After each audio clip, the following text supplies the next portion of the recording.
All right, guys, we're on chapter 22 of Pride and Prejudice. It's very short.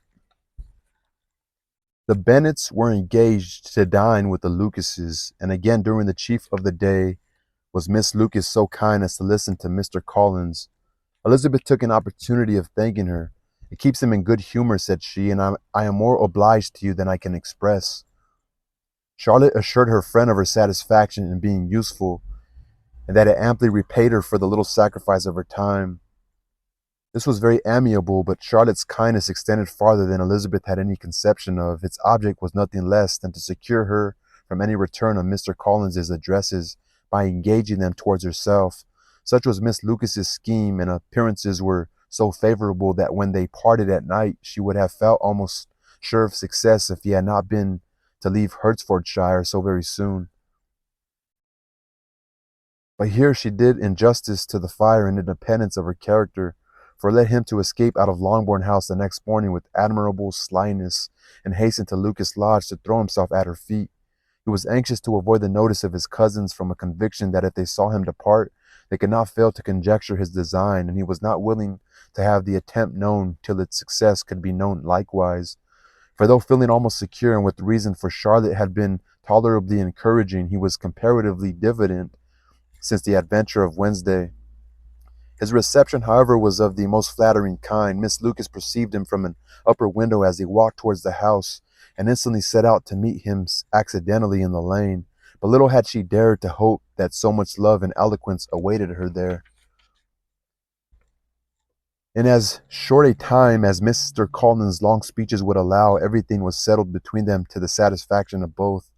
And as they entered the house, he earnestly entreated her to name the day that was to make him the happiest of men. And though such a solicitation must be waived for the present, the lady felt no inclination to trifle with his happiness. The stupidity with which he was favored by nature must guard his courtship from any charm that could make a woman wish for its continuance, and Miss Lucas, who accepted him solely from the pure and disinterested desire of an establishment, cared not how soon that establishment were gained.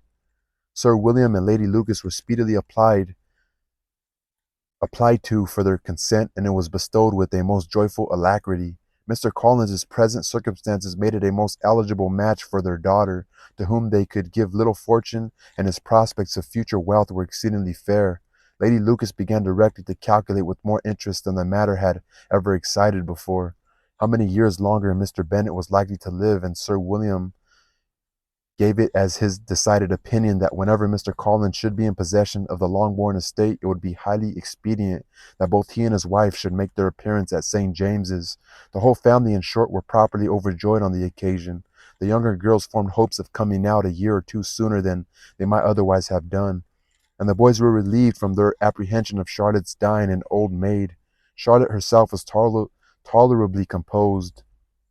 She had gained her point and had time to consider of it. Her reflections were in general satisfactory. Mr. Collins, to be sure, was neither sensible nor agreeable. His society was irksome, and his attachment to her must be imaginary. But still he would be her husband. Without thinking highly either of men or of matrimony, marriage had always been her object. It was the only honorable provision for well-educated young women of small fortune, and however uncertain of giving happiness, must be their pleasant preservative from want, or their pleasantest preservative from want. Their preservative she had now obtained, and at the age of 27, without having ever been handsome, she felt all the good luck of it. The least agreeable circumstance in the business was a surprise it must occasion to Elizabeth Bennet, whose friendship she valued beyond that of any other person. Elizabeth would wonder, and probably would blame her, and though her resolution was not to be shaken, her feelings must be hurt by such disapprobation. She resolved to give her the information herself, and therefore charged Mr. Collins, when he returned to Longbourn to dinner, to drop no hint of what had passed before any of the family. A promise of secrecy was of course very dutifully given, but it could not be kept without difficulty, for the curiosity excited by his long absence burst forth in such very direct questions on his return as required some ingenuity to evade, and he was at the same time exercising great self-denial, for he was longing to publish his prosperous love. As he was to begin his journey too early on the morrow to see any of the family, the ceremony of leave-taking was performed when the ladies moved for the night, and Mrs. Bennet, with great politeness and cordiality, said how happy they should be to see him at Longbourn again whenever his other engagements might allow him to visit them. My dear madam, he replied, this invitation is particularly gratifying, because it is what I have been hoping to receive, and you may be very certain that I shall avail myself of it as soon as possible. They were all astonished, and Mr. Bennet, who could by no means wish for so speedy a return, immediately said, but is there not danger of Lady Catherine's disapprobation here, my good sir? You had better neglect your relations than run the risk of offending your patroness. My dear sir, replied Mr. Collins, I am particularly obliged to you for this friendly caution, and you may depend upon my not taking so material a step without her ladyship's occurrence or concurrence. You cannot be too much on your guard, risk anything rather than her displeasure, and if you find it likely to be raised by your coming to us again, which I should think exceedingly probable, stay quietly at home and be satisfied that we shall take no offense. Believe me, my dear sir, my gratitude is warmly excited by such affectionate attention, and depend upon it you will speedily receive from me a letter of thanks for this, as well as for every other mark of your regard during my stay in Hertfordshire. As for my fair cousins, though my absence may not be long enough to render it necessary, I shall now take the liberty of wishing them health and happiness, not excepting my cousin Elizabeth. With proper civilities the ladies then withdrew, all of them equally surprised to find that he meditated a quick return. Mrs. Bennet wished to understand by it that he thought of paying his address to one of her younger girls, and Mary might have been prevailed on to accept him. She rated his abilities much higher than any of the others.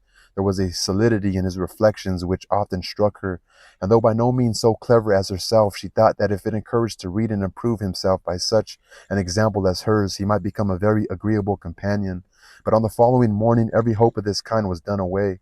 Miss Lucas called soon after breakfast, and in a private conference with Elizabeth related the event of the day before.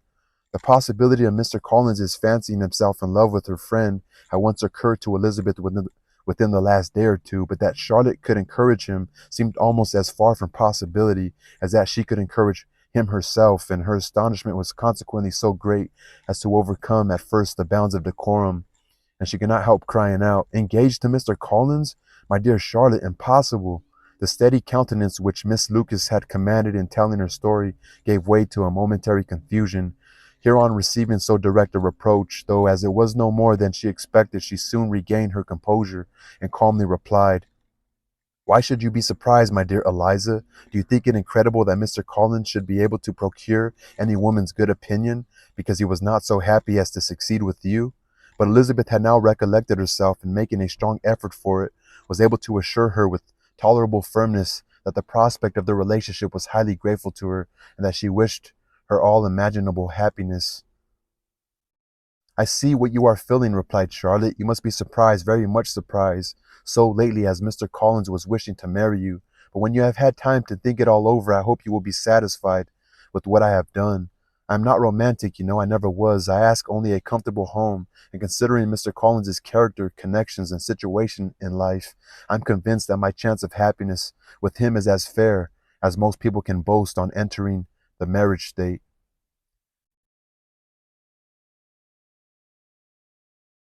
I see what you're feeling. You must be surprised. I'm not romantic, you know. Anyways, I'm just curious of why she said that. Elizabeth quietly answered, "Undoubtedly," and after an awkward pause they returned to the rest of the family. Charlotte did not stay much longer, and Elizabeth was then left to reflect on what she had heard. It was a long time before she became at all reconciled to the idea of so unsuitable a match. The strangeness of Mr. Collins's making two offers of marriage within 3 days was nothing in comparison of his being now accepted. She had always felt that Charlotte's opinion of matrimony was not exactly like her own, but she could not have supposed it possible that when called into action, she would have sacrificed every better feeling to worldly advantage. Charlotte, the wife of Mr. Collins, was a most humiliating picture, and to the pang of a friend disgracing herself and sunk in her esteem was added the distressing conviction that it was impossible for that friend to be tolerable happy in the lot she had chosen. So it's not necessarily she's jealous, she's just thinking that the decision it wasn't a match, it was made in haste. And she could be thinking Mr. Collins either was trying to make her jealous, or she just doesn't see it. She doesn't see how they could be together. And she cares for her friend, you know? Yeah, so I don't know. I just the way it's written, Mr. Collins is just fuck it. I don't think he's doing it to make so and so jealous. I just think he's just doing it. Just think he wants a wife. I don't know. I don't know.